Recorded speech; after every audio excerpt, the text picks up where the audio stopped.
Selam алейкум, хайырлы акшамлар.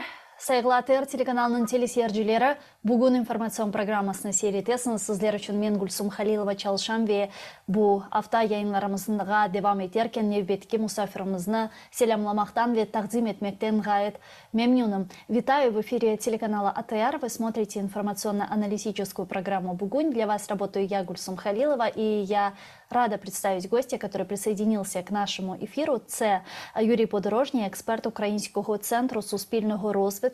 Пане Юрію, вітаю вас. Селям алейкум. Витаю и слава Украине. Героям слава. Пане Юрию, нашу беседу я бы хотела начать со следующих новостей. Вы знаете, что на днях Россия снова атаковала ракетными ударами Украину.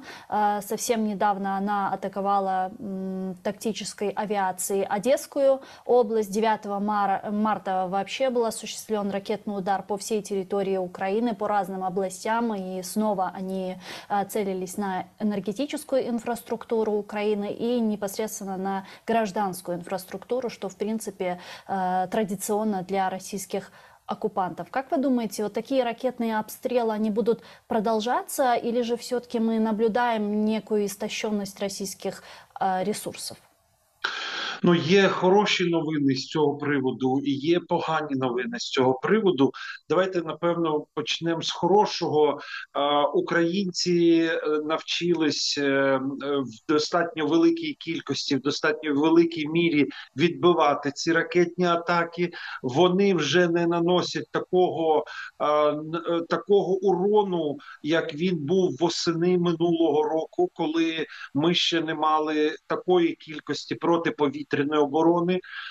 Крім того, постачання протиповітряної оборони не припиняється, і ми з нетерпінням очікуємо надходження патріотів, які здатні будуть ловити ці ракети на достатньо великій кількості ще над територією Російської Федерації. Я не скажу, що це є 100% захистом від цих обстрілів. Навряд чи можна буде досягнути 100% збивання цих ракет, але те, що цей відсоток буде збільшуватись, коли з 10 ракет 8-9 будуть збиватись, то ми однозначно підійдемо до такого часу і до такого моменту. Ну, а з поганих новин я хочу сказати, що українці повинні звикнути до того, що ракетні обстріли з боку Російської Федерації – це, якщо не назавжди, то на роки. Навіть якщо б ми зараз підписали з Росією якесь перемир'я, то ці ракетні обстріли будуть і надалі продовжуватись. Навіть якщо в Російській Федерації не прийде лояльний до України уряд, такі ракетні обстріли будуть, і росіяни будуть ними шантажувати нас ще багато років. Навіть тоді, коли закінчиться війна, я в цьому абсолютно переконаний. Тому українцям треба налаштуватись на те, що довіряти нашій протиповітряній обороні з одного боку, а з іншого боку не чекати, що цей ворог кудись дінеться, він назавжди з нами і поряд з нашими кордонами, і лише повне ослаблення Російської Федерації може призвести до того, що такі обстріли припиняться. Бо подивіться, вони обстрілювали енергетичну інфраструктуру, загинули знов люди внаслідок цих обстрілів. І що заявили росіяни? Про що вони говорять? Вони говорять про те, що нас намагаються зупинити, а насправді, крім того всього, цими обстрілами, особливо тими, які відбулись масованими з великою кількістю кінжалів, обстрілами, вони розшукують ці патріоти, які вони як вогню бояться. Бо насправді ефективність цих ракетних обстрілів після того, як на бойове чергування встане патріот, знизиться значно. Ми ще спокійніше будемо себе почувати. Бо пригадайте перші ракетні обстріли обстріли це дні, часи, а можливо в когось і тижні без електрики, тому що обстрілювалася енергетична інфраструктура. Останні обстріли вони були не менш, а іноді навіть більш потужні, ніж ті перші обстріли, де ми сиділи без світла, де ми переживали, як нам, я маю на увазі в жовтні місяці, як нам перебути зиму, а росіяни на телебаченні плескали в долоні і щасливі розказували про те, що українці залишаться без світла, без тепла, без води, без каналізації. Ми пережили і це, і сьогодні очікуємо на взагалі-то на досить серйозний захист нашого повітря з боку нашого протиповітряної оборони. Слава, одним словом, слава ЗСУ. Это правда, слава ЗСУ. Пан Юрий, вот такой еще вопрос. Мы с вами обсуждали сейчас про то, что Россия специально бьет и продолжает, кстати, бить по энергетической инфраструктуре Украины с целью шантажа, да, с целью вызвать некую гуманитарную катастрофу. Она пыталась, по крайней мере, это сделать, и вы очень четко подметили, что ничего не получилось у Российской Федерации. И при этом они еще пытаются находить другие различные механизмы для осуществления своего шантажа. Вот, например, зерновая инициатива. Совсем недавно, на днях, в рамках заседания Организации Объединенных Наций, там представители России вышли, российская делегация сказала, что вот мы там готовы продлить зерновое соглашение только лишь на 60 дней. После чего было заявление министра инфраструктуры Украины, который сказал, что продление зернового соглашения всего лишь на 60 дней в принципе противоречит этому соглашению. И снова идут различные заявления с Кремля. Вот, например, Россия заявляет, что зерновая инициатива была все-таки продлена на 60 дней, назвала это жестом доброй воли со своей стороны. В то же время украинская сторона пока не подтверждает заявление РФ. Об этом заявил пресс-секретарь президента Путина Песков. Он сказал следующее, цитирую: «Условия, которые согласовывались как неотъемлемая интегральная часть соглашения, выполнены не были, поэтому в целом, как вы понимаете, соглашение не может стоять на одной ноге, поэтому это своего рода, конечно, жест доброй воли со стороны Российской Федерации». Конец цитаты. В комментарии «Европейской правде» представители Мининфраструктуры и МИД официально не подтвердили продление соглашения на 60 дней. Как сообщалось в понедельник, я напомню нашим зрителям, Украина заявляла, что идея продления зерновой инициативы на 60 дней вместо 120 противоречит подписанным вместе с ООН и Турцией документам. МИД подтвердили, что Украина не соглашается с такими условиями. Что это? Как бы вы это назвали? Почему именно 60 дней? Что значит жест доброй воли? Ну, у Росії залишилось дуже мало інструментів для шантажу і такої інфантильної поведінки. Знаєте, ми не можемо тут нічого на полі бою показати. Давайте ми будемо шпильками колоти один одного, і взагалі б ця зернова угода не діяла б жодного дня, якщо б не тиск з боку, в першу чергу, Туреччини, яка зацікавлена в тому, щоб ця зернова угода діяла, бо Туреччина отримує від цього достатньо великий профіт, а Путіну не з руки зараз сваритись з одним з останніх лідерів західного світу, або принаймні єдиним з країн Північно-Атлантичного альянсу, який ще з ним розмовляє і який намагається вибудовувати якісь стосунки, намагаючись там десь заробити, десь політичні якісь дивіденди отримати. Я маю на увазі Ердогана, президента Туреччини, і відповідно на сьогоднішній день росіяни вже ж не вперше шантажують, власне, цією угодою. Там, пригадайте, попередній раз, коли продовжували, вони теж довго не погоджувались, на щось погоджувались.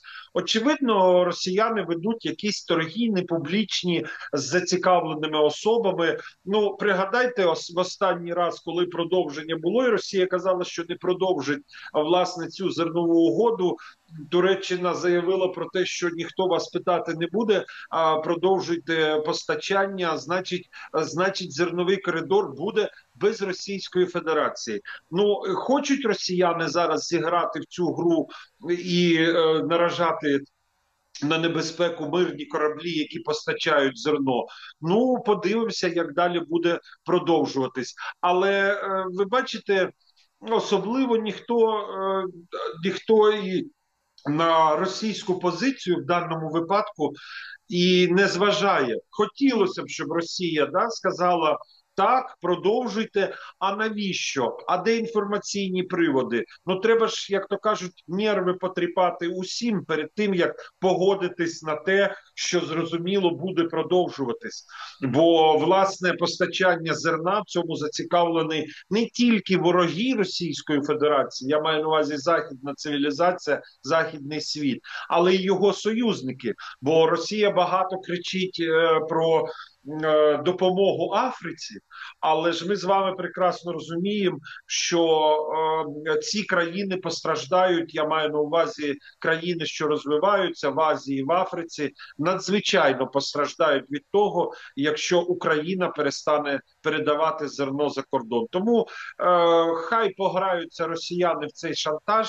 Я думаю, що все закінчиться позитивом для цієї зернової угоди. Ну и тем более тут есть такой важный игрок, как Турция. Помните, некоторое время назад они тоже заявили: все, мы там прекращаем зерновое соглашение, потому что были осуществлены некие удары по вооруженным морским силам Российской Федерации, Черноморского флота и так далее. Мы требуем немедленные гарантии безопасности, поэтому мы останавливаем зерновое соглашение. И через день, как ни в чем не бывало, зерновое соглашение было продлено. Очевидно, что повлияла каким-то образом Турция. Как вы думаете, в этот раз какая может быть реакция Турецкой Республики?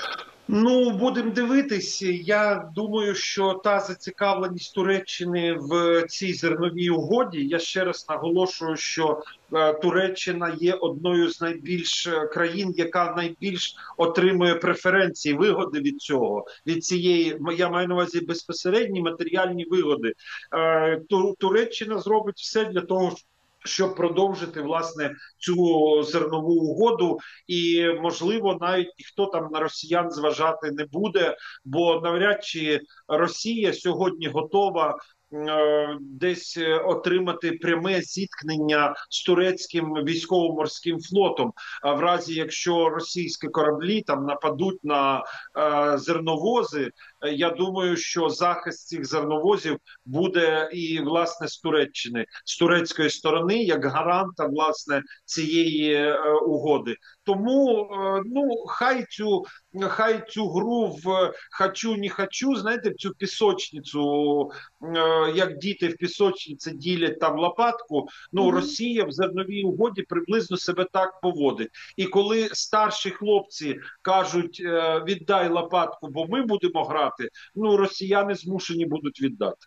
То есть вы думаете, что все-таки эти угрозы и этот шантаж ни на что глобально не повлияет, и зерновая инициатива, она в любом случае будет продолжена, так как в этой инициативе большую роль играет также Организация Объединенных Наций, и Турция, и Россия здесь ничего сделать не сможет? Я думаю, що саме так угода продовжиться. В якій формі, яким чином, з Росією чи без, але вона продовжиться. Тим більше, ну от всі ці події, які ви і я пригадали, я маю на увазі, коли росіяни заявляли про вихід з цієї угоди, ну їм же ж вказали на місце, сидіть тихенько там в кутку. Вам для того, щоб зберегти обличчя, вас взагалі запитували про те, щоб цю угоду підписати. А тепер ви нам, в принципі, за великим рахунком і не потрібні. Ну, спробуйте зараз якимось військовим чином вплинути на постачання зерна з України. Очень интересные, кстати, подбирает эвфемизмы российская пропаганда. Очень интересные подмены стандартов происходит, когда очередной провал они просто называют жестом доброй воли. Вот эту фразу «жест доброй воли» мы слышали, когда они просто бежали с Киевской области. Это мы слышали, когда они бежали с Черниговской, Сумской области. Примерно то же самое мы слышали в Харьковской и Херсонской областях. И из зерновой инициативы ничего нового, к сожалению, российская пропаганда, а может, к счастью, не придумала. Но мы все понимаем. Абсолютно я з вами погоджуюсь. Ну, бідна російська пропаганда, я вам скажу так. Вони стільки років себе переконували в тому, що вони є друга армія світу, що від Путіна, від того, який настрій в Путіна сьогодні залежить глобальна політика, що російська армія здатна там показувати неймовірні якісь результати. Вони настільки довго себе в цьому переконували, що сьогодні в них відбувається когнитивний дисонанс, і коли відбуваються якісь поразки, коли нічого не виходить, все навколо розвалюється, вони навіть не можуть адекватно на це відреагувати, придумуючи якісь бредові заяви, типа жеста доброї волі. Мгм.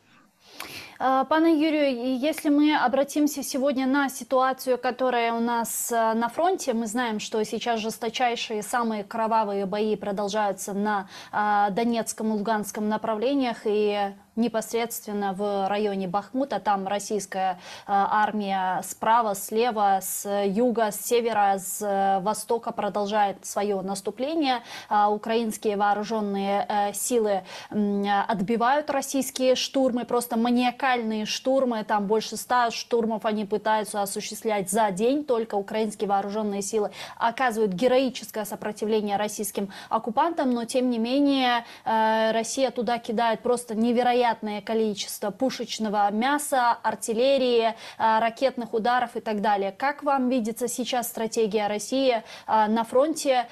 Чего она пытается добиться?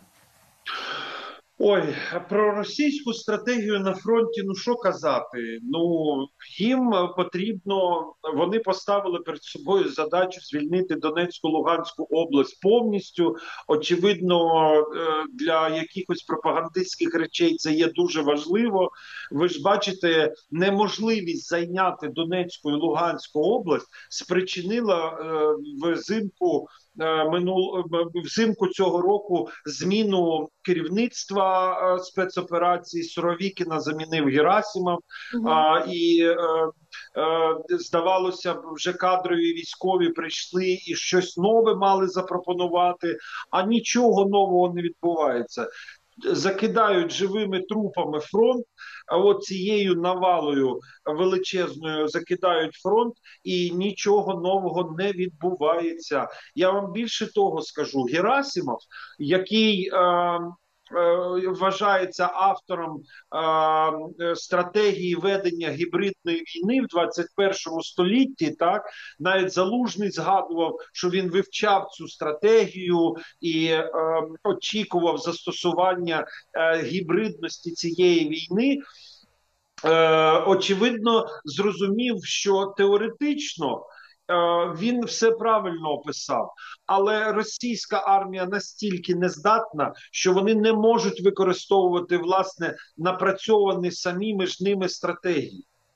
Ви подивіться, вони ж намагались по цій стратегії діяти в лютому, березні, квітні минулого року. До чого це призвело? До того, що українська армія їх як горішки полускала і викинула з 3 областей, з Херсонської, частини Херсонської області, з Харківської. І як стратегія влітку минулого року змінилась? На старінну, зрозумілу росіянам стратегію Жукова.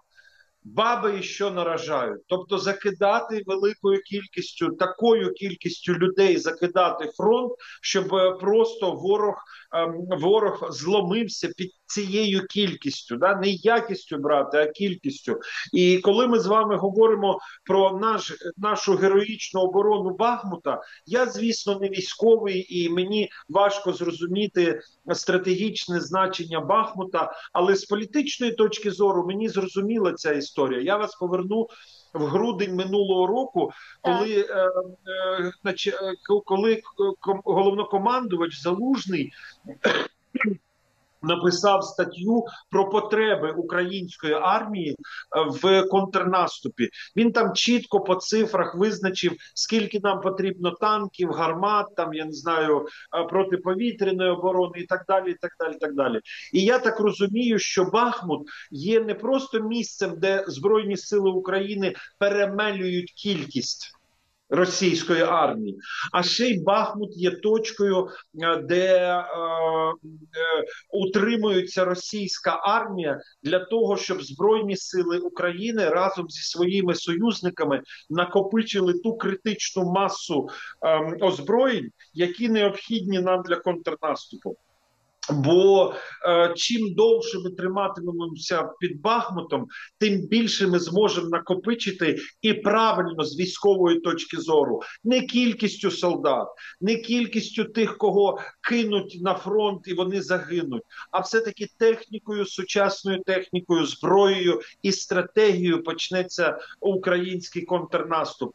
Принаймні, я так розмірковую, знову ж таки, як не військова людина, як політтехнолог, як людина, яка там розуміється на політичних якихось стратегіях. Для мене сьогодні Бахмут є точкою, знаєте, утримання, розповсюдження цієї зарази і можливістю вибудувати контрнаступ і фронт таким чином, як це вигідно Збройним силам України. Наші солдати там роблять надзвичайну роботу, героїчну роботу. Зрозуміло, що там великі складності, там у нас є втрати, і ми все частіше чуємо про ці втрати. От різноманітні похорони зараз відбулись в Києві з загибелью українських солдат, або правильно сказати, українського солдата, який робить надзвичайну роботу. Ми справді хочемо звільнити батьківщину, і український солдат докладає для цього надзвичайних зусиль. Действительно, в Генеральном штабе Украины говорят о том, что оборона Бахмута и то, что сейчас там делают украинские герои, дает нам времени для подготовки следующих контрнаступательных операций, и это очень важно. И вместе с этим глава ГУРМО Кирилл Буданов говорит о том, что мы летом, возможно, будем в Крыму. Как вы оцениваете это заявление? С большим позитивом или же с неким реализмом? Ну, ви знаєте, я до слів Буданова можу відноситись тільки як до слів людини, яка знає в десятки, а може в 1000 разів більше про те, що він говорить. Хотілося б вірити, що це не є лише такими мотивуючими промовами, які дають нам надію, а ви розумієте, і всі розуміють, що без надії жити неможливо. Я впевнений, що Крим стане українським, знову стане, він і був українським, я маю на увазі, ми виженемо звідти окупанта, ми виженемо звідти тих людей, які є колаборантами, які мріють і очікують життя в Криму навічно з Російською Федерацією. Я в цьому абсолютно впевнений. І хотілося б довіряти словам Буданова. Я точно знаю, що ми з дружиною поїдемо в Алушту, де ми познайомились обов'язково, і де ми не були з 2013 року, хоча їздили туди щороку на те місце, де ми познайомились. Тому я не менше, ніж кримчанин, очікую звільнення Криму, тому що це є важливе місце для нашої родини.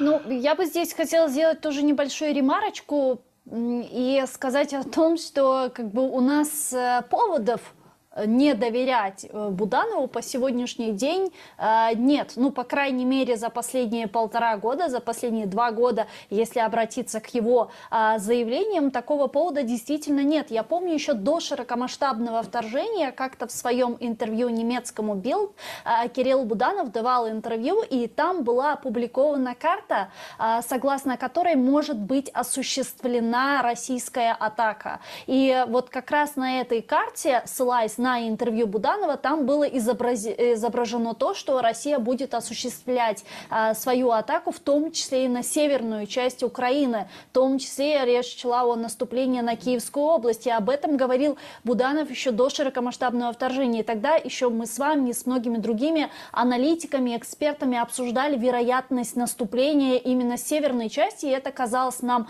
что-то эфемерным, потому что многие предполагали, что вероятнее всего наступление будет именно с восточной части Украины. Россия будет осуществлять атаки на Донбасс и попытается сначала там взять Донбасс, Донецкую и Луганскую областей, выйти на административные границы и так далее. И даже более вероятным оказался захват, возможный захват Херсонской области, но на Киев как-то все-таки не так реагировали. Но тем не менее это произошло. Потом вы помните заявление Буданова относительно контрнаступления на Херсонскую область и освобождения Херсонской области. Он сказал, что Херсон будет освобожден в ноябре, он даже чуть раньше вроде был освобожден. И сегодня Кирилл Буданов говорит о том, что вероятнее всего, что к концу этого года мы выйдем на границы 91 года. Действительно, хотелось бы в это верить. И мы все, и в том числе все сотрудники телеканала АТР, которые крымские татары, коренные крымчане, хотели бы вернуться на свою родину. Я знаю тільки одне, що за будь-яких обставин я буду в студії разом з вами в Сімферополі.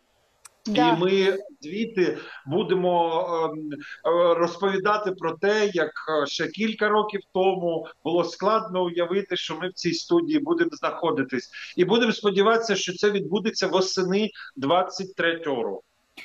И ведь, пане Юрию, смотрите, если до широкомасштабного вторжения мы с вами обсуждали деоккупацию Крыма в контексте политико-дипломатического возвращения, то сейчас мы все больше и больше слышим из уст высшеполитического руководства Украины о том, что нужно пересматривать стратегию деоккупации, которая была принята в 2021 году, и нужно уже пересмотреть, в принципе, приоритеты деоккупации. Об этом недавно сказал Алексей Данилов, глава РНБО Украины. Он сказал действительно, да, что нужно пересматривать эту стратегию, она уже не актуальна. То есть можем ли мы говорить о том, что Крым будет освобожден не только политико-дипломатическим путем, возможно, это будет даже как последним, скажем так, шагом, а именно военным? Ну, дивіться, із тої ситуації, яка є зараз, от станом на весну 23-го року, політико-дипломатичним шляхом Крим можна буде звільнити у тому випадку, якщо Збройні сили України розташуються на Червоній площі в Москві. Я маю на увазі, якщо ми там заарештуємо військово-політичне керівництво Російської Федерації. І в тому випадку ми можемо говорити про якийсь політико-дипломатичний шлях. Бо за жодних обставин Путін, мені здається, готовий буде Китаю віддати весь Далекий Схід, але не віддати ні за яких обставин Крим. Так от, ніякого політико-дипломатичного шляху я зараз не бачу. Ми не маємо собі уявляти, що, можливо, сядуть за стіл перемовин російська і українська сторони, і Україна, звісно, буде вимагати повернення усіх територій, а Росія за якихось умов погодиться на це. Ну, в кращому випадку, це якщо вже в них буде повна ситуація, погана повна ситуація. У мене інші слова просто в голову лізуть. От погана настільки ситуація буде для росіян, то край, на що вони можуть погодитись, це припинити війну, повернувшись в Донецьку, Луганську області, в Крим. Тобто за жодних обставин не повернувши ці території. Тому для України сьогодні це правильна стратегія, коли ми розглядаємо можливість повернення Криму, де взагалі всієї нашої території, тільки військовим шляхом. Ну, хто сьогодні натисне на Кремль, на Москву, щоб вона повернула Крим? Ну, я не думаю, що хтось є здатний на це. От будуть незабаром перемовини з Сі Цзіньпінем. Я думаю, ви якраз підводите, говорячи про ці речі, саме до цього візиту до Кремля. От незабаром буде цей візит. І, звісно, там ніхто не буде обговорювати таку ситуацію, що Росія, ви виводьте всі війська, і за це Путін залишиться на посаді президента Російської Федерації.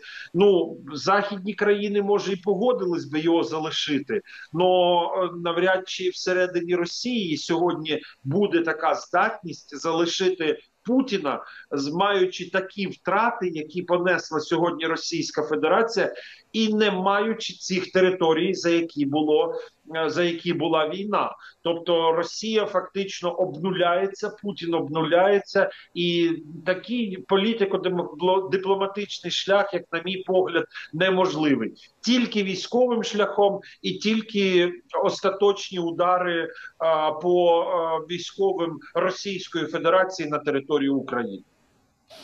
Вы упомянули про визит китайского лидера Си Цзиньпиня в Россию. По данным средств массовой информации, в том числе The Wall Street Journal, говорят о том, что Си Цзиньпинь приедет на следующей неделе в Москву, и там будет осуществляться встреча с Путиным. А потом, как сообщают СМИ, он планирует провести переговоры, возможно, телефонный звонок, возможно, видеозвонок с президентом Украины Владимиром Зеленским. Как вы думаете, какие цели преследует Си Цзиньпинь? Что он пытается добиться в результате этих переговоров, учитывая, что недавно МИД Китая опубликовал свой план урегулирования войны в Украине? Ну, давайте пригадаємо про те, що Сі Цзіньпінь щойно переобрався на посаді керівника, председателя КНР чи голови КНР, правильно говорити, і відповідно вже має в своєму заліку одну політико-дипломатичну перемогу. Пригадайте напруженість між Іраном і Саудівською Аравією. Я навіть в одному з ефірів передбачав, що цей конфлікт може закінчитись війною, і власне цей конфлікт міг би стати таким, перетворити Близький Схід на палаючу, на надто палаючу зону, де війна отримала не менш руйнівних масштабів, ніж в Україні. І тут раптом ми почули з вами заяву про те, що Саудівська Аравія і Іран домовляються між собою про якусь угоду за посередництва Китаю, і фактично це повідомлення було як грім серед ясного неба.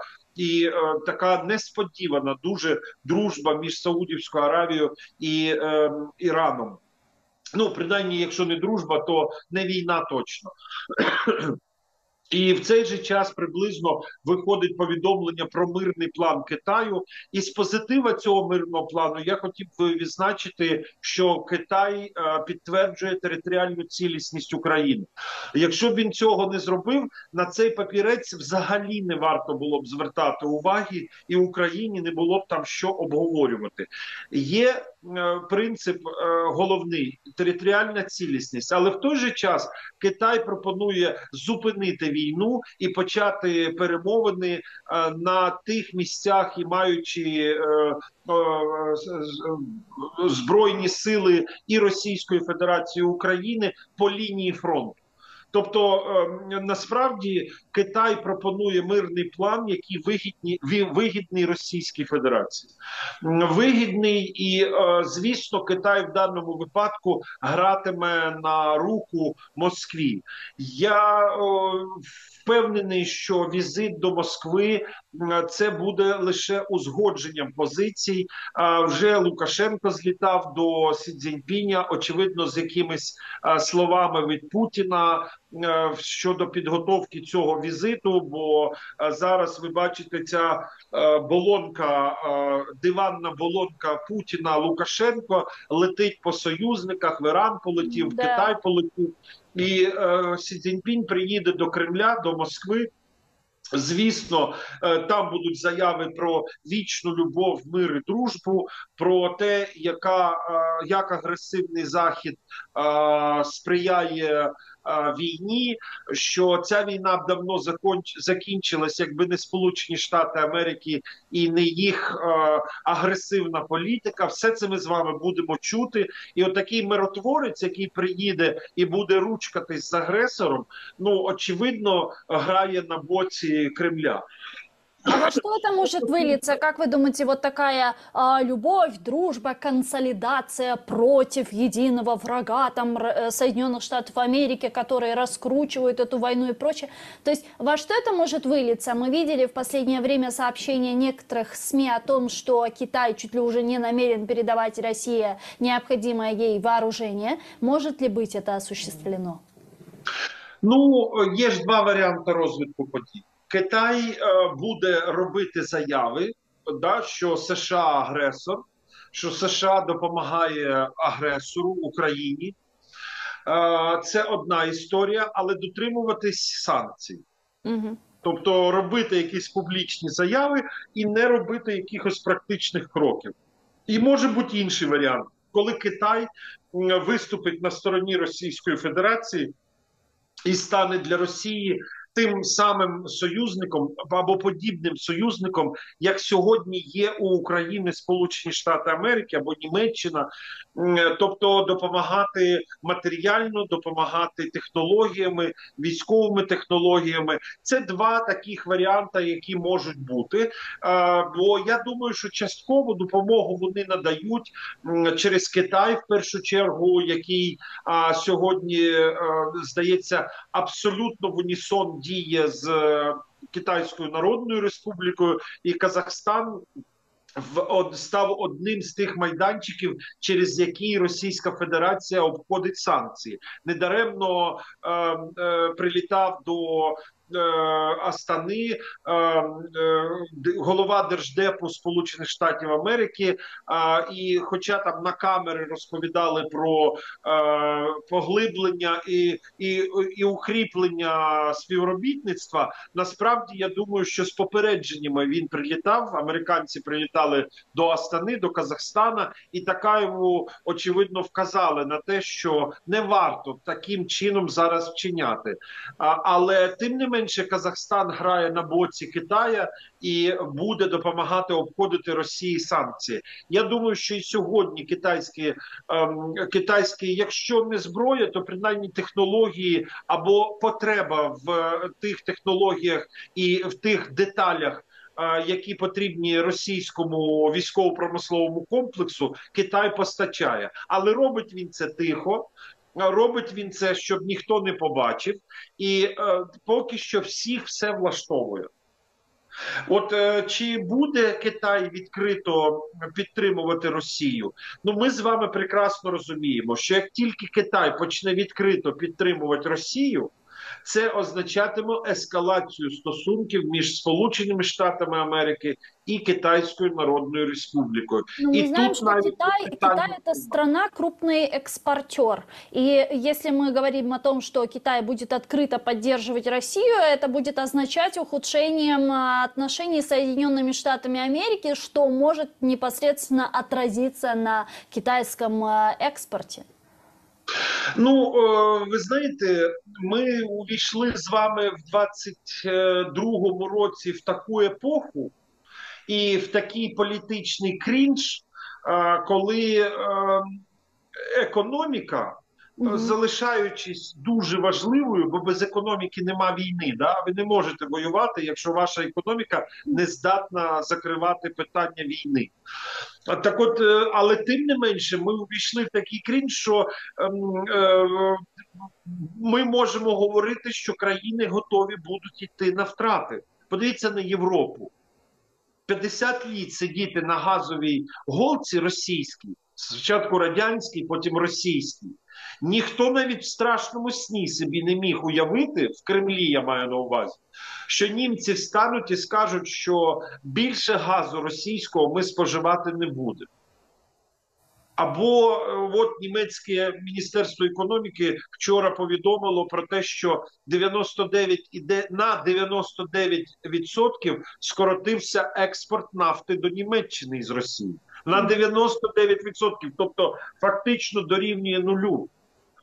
Тому, коли ми говоримо про Китай і глобальне суперництво між Китаєм і Сполученими Штатами Америки, і відповідаючи на питання, чи готовий буде піти Китай в разі, якщо буде прийнято політичне рішення про протистояння, і Китай буде бачити хоч один шанс того, що вони зможуть виштовхнути Сполучені Штати Америки з Олімпу провідної країни, і буде прийнято таке політичне рішення, то підуть на втрати. Ну що робити? Підуть на втрати, значить, підуть на скорочення. Врешті-решт, економіка потрібна для цього лідерства. Китайці ж прекрасно розуміють, що економічно вони США не подолають ще найближчих 100 років. Щоб там російська, китайська чи ще якась пропаганда не розповідала, кожен там 10-й товар, я можу помилятися, я дуже довільно цю цифру кажу, кожен 10-й товар в світі виробляється в Сполучених Штатах Америки. І що б там не робив Китай, йому наздогнати цю історію надзвичайно важко. Оце ключові технології зосереджені в США. США лишається і ще довго буде лишатись провідною країною. Китай же ж поставив собі задачу вийти на цю позицію. І тільки економічним шляхом це зробити неможливо. Тому я не думаю, що Китай піде на це. Але тим не менше, як варіант розглядаю, що пряме глобальне протистояння Китаю і США можливе. Тим більше, що США, яке має розвіддані, яке розуміє, що відбувається в Китаї, на цей рік не тільки має найбільший оборонний бюджет за всю, принаймні за всю історію фінансування своїх збройних сил, але й робить замовлення на такі види зброї, які можуть застосовуватись у війні з Китайською Народною Республікою. Ну, тобто да. в Америці готуються до такої війни. Ну а с другой стороны, пане Юрию, как вы считаете, ослабление России, падение путинского режима и, возможно, впоследствии фрагментация России, разве пошла бы не на руку Китаю? Разве это не означало бы укреплением Китая, в том числе и в восточных регионах России? От і так, і ні. Здається, Китай найбільше зацікавлений в тому, щоб розвалилась Росія. Чому? Тому що одразу Китай приростає дуже важливими територіями, да, там Якутія, Далекий Схід. Це одразу родовища газу, нафти, золота, діамантів, інших природних ресурсів, ліс.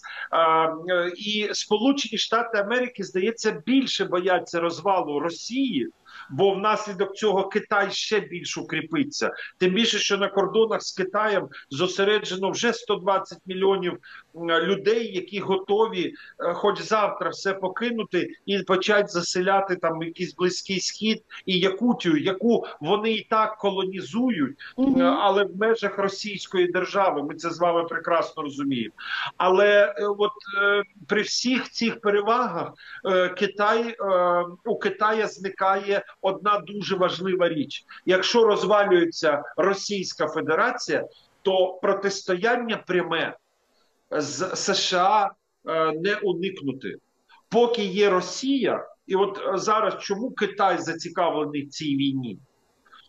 Китай зацікавлений в цій війні, тому що Росія фактично відтягує увагу Сполучених Штатів Америки від, власне, самого Китаю. І американці надто будуть зацікавлені в тому, щоб отримати перемогу в цій війні, ну хоча б з практичних. 24-й рік, а вибори президента США, жовтень 24-го року, для американців важливо було б закінчити перемогою цю війну. Але я вам ще хочу сказати, що Китай буде підтримувати Росію і її територіальну цілісність як такого глобального великого союзника, який разом з Китаєм буде протистояти Сполученим Штатам Америки. Ну, китайці відіграють тут свою важливу роль. І навіть їх мирний план, подивіться, вони ж прекрасно розуміють, що цей мирний план ніхто приймати не буде, так? Що цей мирний план означає поразку США. Угу. Ну, давайте відверто говоримо. Ну, если вообще открыто говорить, то это даже не план, пане Юрию, это какой-то список намерений, что ли.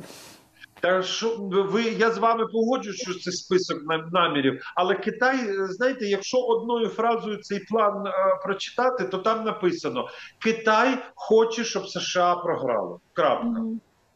Там ні Росія їх не цікавить, ні Україна, ні дипломатія велика там і так далі. І так далі. Це дуже простий план, в якому припинення чи кінець цієї війни означає, що в Сполучених Штатах Америки почнеться, ну якщо не хаос, то політична криза. Ну точно у Байдена спитають: а нафіга ти стільки грошей потратив, і ви не виграли цю війну?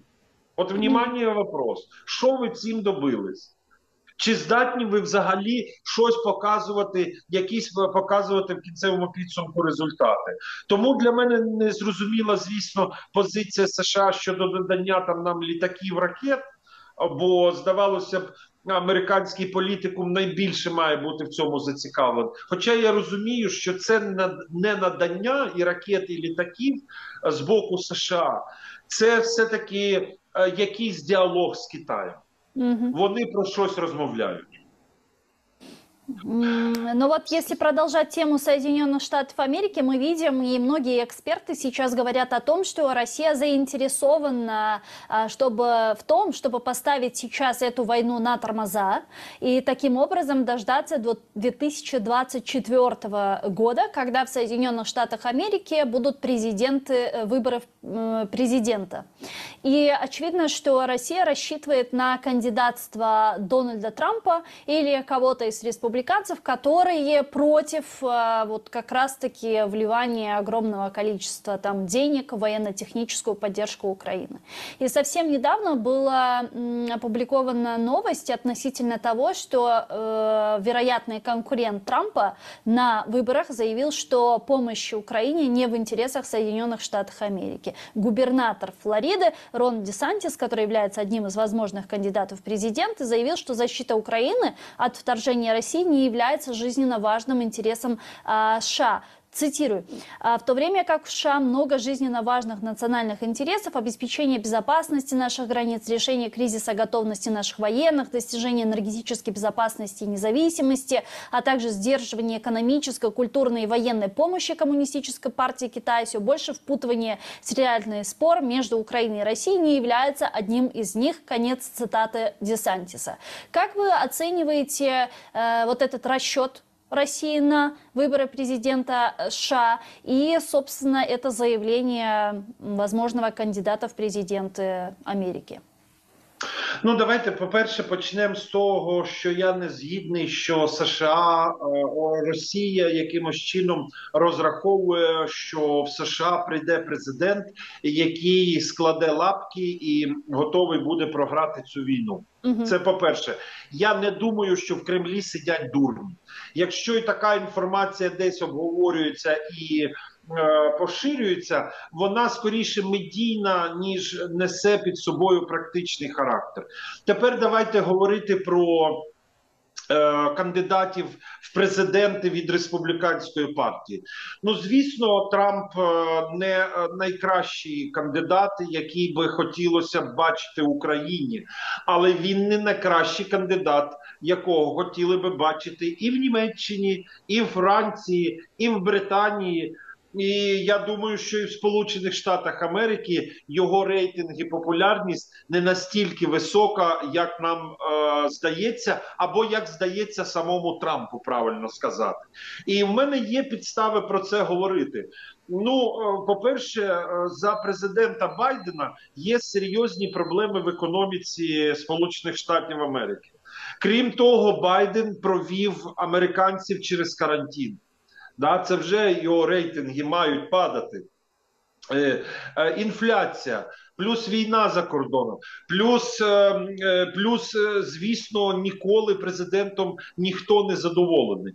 І коли всі говорять про те, що ще такого низького рейтингу у президента Сполучених Штатів, як у Байдена, не було, демократична партія хай не виграє, але й не програє вибори до Конгресу. От що цікаво, демократи фактично дали серйозний бій республіканцям і на паритетних засадах входять до Конгресу.